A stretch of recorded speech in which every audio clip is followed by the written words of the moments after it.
अथ द्वादशाध्यायः। देवी बोली, देवताओं, एकाग्रचित होकर प्रतिदिन इन स्तुतियों से जो मेरी स्तुति करेगा, निश्चय ही मैं उसकी सब बाधाओं को नष्ट करूंगी। जो मधु कैटभ के नाश तथा महिषासुर संहार और उसी प्रकार शुंभ और निशुंभ के वध का पाठ कीर्तन करेंगे, और जो एक चित्त होकर अष्टमी, नवमी और चतुर्दशी को भक्ति से मेरे उत्तम महात्म्य को सुनेंगे, उसके पास दुष्कर्म नहीं आएंगे और दुष्कर्मों से होने वाली आपत्तियां भी नहीं आएंगी। उनके घर में दरिद्रता नहीं होगी, ना तो इष्ट मित्रों का विषय होगा। पाठ करने वाले को शत्रु से, चोर से, राजा से, शस्त्र से, अग्नि से अथवा जल समूह से कभी भय नहीं होगा। अतः इस महात्म्य को भक्ति पूर्वक एकाग्रचित होकर पढ़ना चाहिए तथा सुनना चाहिए। यह परम कल्याण का मार्ग है। मेरा महात्म्य महामारी से उत्पन्न होने वाले उपद्रवों तथा आध्यात्मिक, आदि भौतिक, आदि दैविक उत्पादों को भी शांत करता है। यह महात्म्य हमारे जिस मंदिर में प्रतिदिन भक्ति पूर्वक से पढ़ा जाता है, उस स्थान को मैं कभी नहीं छोड़ती। वहाँ हमारा स्थायी स्थिति होती है। बलिदान, पूजन, हवन तथा महोत्सव के अवसर पर इस महात्म्य के संपूर्ण चरित्रों का श्रवण करना चाहिए। या ऐसा करने वाले मनुष्य विधि को जानकर अथवा नहीं जानते हुए भी जो बलि, पूजा अथवा हवन करेगा, उसे मैं प्रसन्नता पूर्वक स्वीकार करूंगी। शरद काल मतलब क्वार में प्रतिवर्ष जो मेरी महापूजा की जाती है, उसमें भक्ति पूर्वक मेरे इस महात्म्य को सुनेगा। मनुष्य मेरी प्रसन्नता से निसंदेह सभी बाधाओं से छुटकारा पाएगा तथा धन, धान और पुत्र से युक्त रहेगा। मेरे इस महात्म्य, ब्रह्मांडी आदि कल्याणकारक प्रादुर्भावों और युद्ध स्थल के पराक्रमों के सुनने से मनुष्य निर्भय हो जाता है। मेरे महात्म्य के सुनने वाले पुरुषों को शत्रु नष्ट हो जाता है, कल्याण की प्राप्ति होती तथा उनका कुल आनंद पूर्ण होता है। शांति कर्म में खराब स्वप्न दिखाई देने पर और ग्रहों से होने वाले भयंकर पीड़ा के समय सब जगह हमारे महात्म्य का श्रवण करना चाहिए। महात्म्य श्रवण से भूत प्रेत संबंध, विघ्न, ग्रहों द्वारा होने वाले भयंकर पीड़ाएं दूर होती है और मनुष्य से देखा गया बुरा सपना भी अच्छा स्वप्न बन जाता है। बाल ग्रहों से आक्रांत बालकों के लिए शांति कारक है और मनुष्यों की एकता में भेद पड़ने पर परस्पर में प्रेम कराने के लिए उत्तम साधन है। सभी दुराचारियों के बल का नाश करने वाला तथा राक्षसों, भूतों और पिशाचों को केवल पाठ से ही नष्ट करने वाला होता है। यह मेरा भी महात्म्य मेरे समीप पहुँचाने वाला है। पशु, फूल, अर्ध, धूप, दीप, चंदन आदि से तथा उत्तम पदार्थों से, ब्राह्मणों को भोजन कराने से, हवन कराने से, प्रतिदिन पंचामृत अथवा उत्तम तीर्थों के जलों से किए गए अभिषेकों से और अन्य प्रकार के भोगों तथा दानवों से प्रसन्नता वर्ष भर में होती है। इस महात्म्य के एक बार सुनने से ही हो जाती है। यह महात्म्य सुनने पर पापों को दूर करता है तथा आरोग्य प्रदान करता है। मेरे ब्राह्मणी आदि प्रादुर्भावों का कीर्तन सभी भूतों से रक्षा करता है और युद्धों में दुष्ट दैत्यों का संहारक जो हमारा चरित्र है, उसके सुनने पर मनुष्यों को शत्रु से डर नहीं रहता। देवताओं, तुम लोगों ने तथा ब्रह्मर्षियों ने जो स्तुति की थी तथा ब्रह्मा जी से जो स्तुति की गई है, वे सभी सुंदर बुद्धि प्रदान करती है।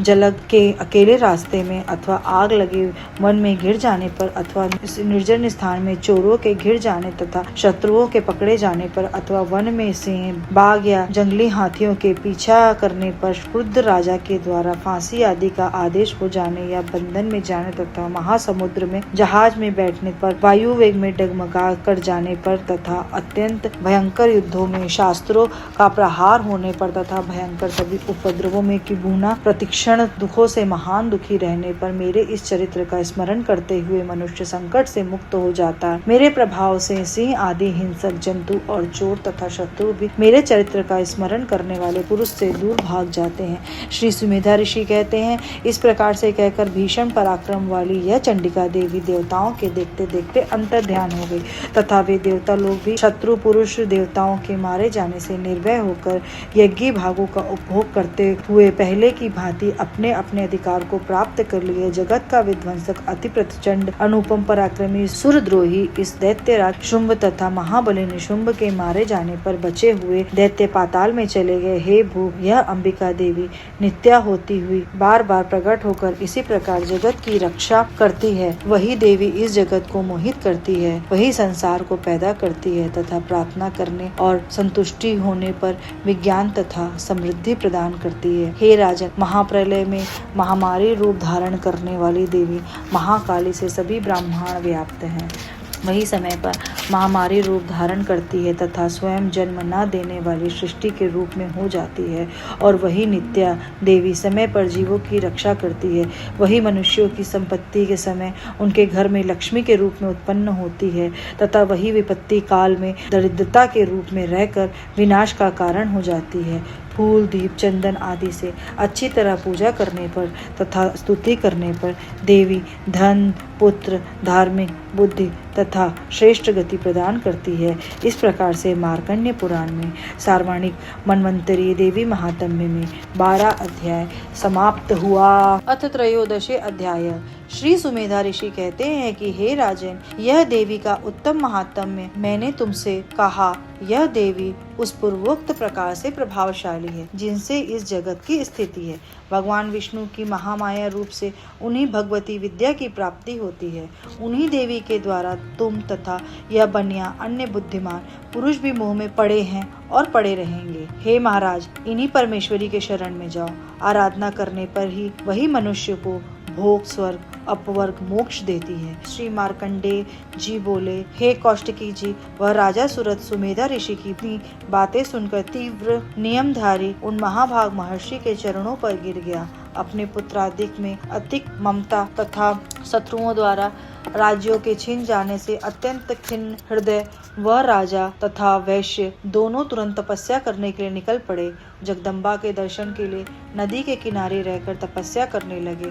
वह वैश्य भी देवी का परम श्रेष्ठ देवी सूक्त को जपता हुआ वही रहा। उन दोनों भक्तों ने उसी तट पर मिट्टी से देवी की मूर्ति बनाकर फल, धूप, दीप, हवन और तर्पण आदि से देवी की पूजा की।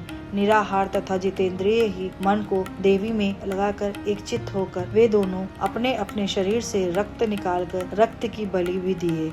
उन जितेंद्रियों द्वारा इस प्रकार से आराधना करने पर 3 वर्षों के बाद संसार की रक्षा करने वाली वह चंडिका देवी इस प्रकार से संतुष्ट हो सन्मुख होकर बोली। देवी कहती हैं कि हे महाराज सुरथ, तुम तथा कुलनंदन वैश्य, तुम भी जिस वर के लिए प्रार्थना कर रहे हो वह मुझसे पाओगे। मैं संतुष्ट होकर तुम लोगों को सभी कुछ दूंगी। श्री मार्कंडेय जी कहते हैं, हे कौष्टकी, इसके बाद राजा सुरथ ने दूसरे जन्म के लिए अविनाशी राज्य तथा इस जन्म में अपने पौरुष से शत्रुओं तथा सेनाओं को नष्ट कर पुनः अपना राज्य प्राप्त करने का वरदान मांगा। इसके बाद खिन्न चित्त बुद्धिमान उस वैश्य ने भी यह मेरा, यह मैं, इस प्रकार के ममता रूपी सनक को छुड़ाने वाले तत्वज्ञान रूप वर मांगा। देवी कहती है, हे राजन, शत्रुओं को मारकर आप थोड़े ही दिन में अपना राज्य पाएंगे। आपका निष्कंटक राज्य हो जाएगा। फिर दूसरे जन्म में विश्वस्वान मनु से जन्म पाकर सार्वणिक मनु नामक भूमंडल में प्रसिद्ध होंगे। हे वैश्वर्य, तुमने हमसे जो वर मांगा है उसे मैं देती हूँ। तुम्हें मोक्ष प्राप्ति के लिए तत्व ज्ञान होगा। मार्कंडेय जी कहते हैं, देवी इस प्रकार उन दोनों को इच्छित वर देकर भक्ति पूर्वक उन दोनों के लिए स्तुति करते हुए देवी तुरंत अंतर ध्यान हो गई। इस प्रकार सुरथ राजा देवी के वर प्राप्त कर सूर्य से पैदा होकर स्वर्णिक नामक मनु हुआ। इस प्रकार से मार्कंडेय पुराणीय सार्वणिक मन्वंतरी देवी महात्म्य देवरिया मंडलांतर्गत दुआंटिकर 13वां अध्याय समाप्त हुआ।